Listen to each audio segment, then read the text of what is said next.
A strong mental consciousness and will may aid the individual in determining a way forward, but they are not the powers that can eventually succeed in the yogic process. If we view the yoga of nature, we find that as a new power emerges, it brings with it unique, new ways of dealing with the need of the time and the evolutionary process as it takes shape at that moment. In his Thoughts and Glimpses, Sri Aurobindo states the case succinctly. Quote, "When we have passed beyond knowings, then we shall have knowledge. Reason was the helper. Reason is the bar. When we have passed beyond willings, then we shall have power. Effort was the helper. Effort is the bar. When we have passed beyond enjoyings, then we shall have bliss. Desire was the helper. Desire is the bar.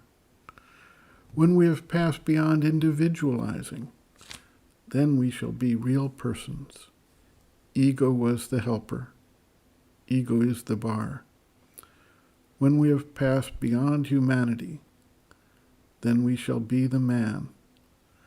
The animal was the helper. The animal is the bar." End quote. Spiritual development is not a mental process, and eventually the mental understanding and will must agree to give way to a different form and way of knowing and being, a way more aligned with the nature of the spiritual consciousness.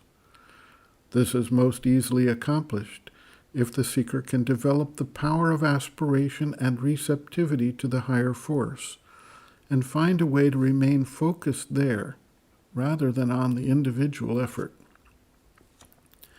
In his Uttarpara speech, Sri Aurobindo relates an anecdote about the sedition trial he was undergoing before a judge representing the British Empire.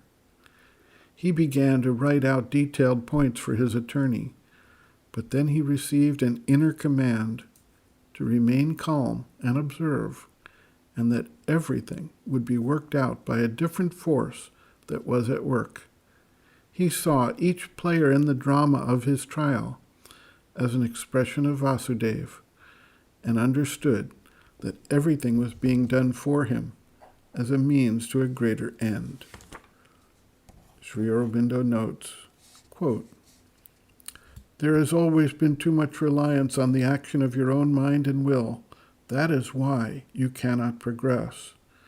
If you could once get the habit of silent reliance on the power of the mother, not merely calling it in to support your own effort, the obstacle would diminish and eventually disappear." End quote. Reference, Sri Aurobindo, Bases of Yoga, Chapter 2, Faith, Aspiration, Surrender, page 26.